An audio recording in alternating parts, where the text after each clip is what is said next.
মা ভাত বেড়ে না দিলে যে মেয়েটা ভাত খেত না, সে মেয়েটা আজকে সংসার সামলিয়ে, বাচ্চা সামলিয়ে, বাজার করে, রান্না করে, তারপর সবাইকে খাইয়ে নিজে খায়। আসসালামু আলাইকুম গাইজ, সবাই কেমন আছেন? আজকের ভিডিওটা শুরু করেছি সকাল থেকেই। সকালে ব্রেকফাস্ট শেষ করে বাচ্চাকে স্কুলে পাঠিয়ে কাজে লেগে পড়েছি। প্রথমেই খাটটাকে মুছে নিয়ে তারপর আমি ড্রেসিং টেবিলটা মুছে নিচ্ছি। আজকে আমার ঘরের কিছু ফার্নিচার মুছে নিচ্ছি। আর গতকাল সিয়ামের ঘরের যত ফার্নিচার আছে সব পরিষ্কার করেছিলাম। অলরেডি ভিডিওটা আপলোড হয়ে গিয়েছে, যারা এখনও দেখেননি দেখে নিতে পারেন। একদিনে আসলে এত কাজ করা যায় না, তাই সিয়ামের রুমের যত কাজ ছিল কালকে কমপ্লিট করেছি। আর আজকে আমার রুমের যত কাজ আছে সব কমপ্লিট করছি। তবে এত কাজ একদম ভিডিওতে ধরা যায় না, কারণ এত এত কাজ যদি আমি ভিডিওতে তুলে ধরি তাহলে ভিডিওটা অনেক বড় হয়ে যায়। স্পিড দিয়ে ভিডিও করেছি, তারপরে ভিডিওটা 3 মিনিট 3.5 মিনিট হয়ে গিয়েছে।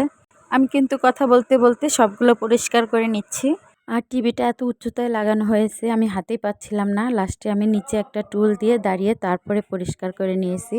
আর আমি যখন ভয়েস দিচ্ছিলাম ঠিক ওই মুহূর্তে কারেন্ট চলে গিয়েছে, তাই সবাই রাস্তায় চলে এসেছে, তাই একটু ভিডিওতে বাহিরের সাউন্ড আসছে। প্লিজ সবাই একটু ম্যানেজ করে নেবেন। আর এই বেডের বেডশিটটা আমি পাল্টিয়ে আজকে অন্য আরেকটা বেডশিট পেরে দিলাম। আর সিয়ামেরটা তো কালকেই পেরে দিয়েছি নতুন আরেকটা বেডশিট। নতুন না অবশ্য, পুরাতনই, তবে ধোয়া পরিষ্কার করা আর কি।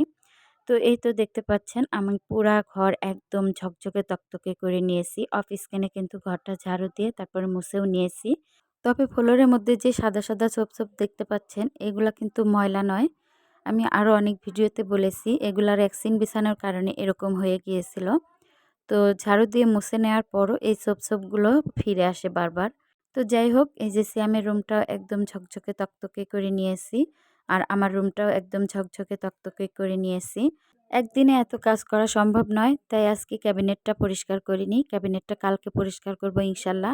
তো এইখানে বিকালবেলার একটা ভিডিও, আমি এখানে কিছু আদা কুচিয়ে নিয়েছি ব্লেন্ডার করে রেখে দেওয়ার জন্য। আগেও আমার আদা ব্লেন্ডার করা ছিল, আদা রসুন সবই, কিন্তু এগুলা শেষ হয়ে গিয়েছে। তাই আজকে একটু আদা ব্লেন্ডার করে নিচ্ছি। আর রসুন বাসায় পর্যাপ্ত পরিমাণ নেই ব্লেন্ডার করে নেওয়ার মতো। যেগুলো আছে ওগুলা এমনিতেই তরকারিতে শাক ভাজি টাজিতে লাগে, তাই ওগুলো আর ব্লেন্ডার করলাম না। আর এখানে একটু গরম মশলা ব্লেন্ডার করে নিয়েছি অফিস কিনে। এর মধ্যে জিরা, গরম মশলা যেমন সাদা ফল, এলাচ, দারচিনি এগুলা ছিল। এগুলো সহকারে তারপরে আমি ব্লেন্ডার করে রেখে দিলাম। হয়তো আমার 1 মাস যাবে ইনশাল্লাহ। আর এখানে আমি এই যে লাউ কেটে নিচ্ছি। লাউটা একদম কচি ছিল। আসলে গ্রামে থাকার শান্তি এটাই, কচি কচি সবজি খাওয়া যায়। এটা কিন্তু আমার গাছের লাউ না, আমার কোনো লাউ গাছ নেই। এটা কিনে নিয়ে আসা হয়েছে পাশের বাড়ি থেকে। মাত্র 30 টাকা নিয়েছে এত সুন্দর কচি একটা লাউ। তো আমি এখানে লাউ দিয়ে এই যে দেশি মোরগ রান্না করব।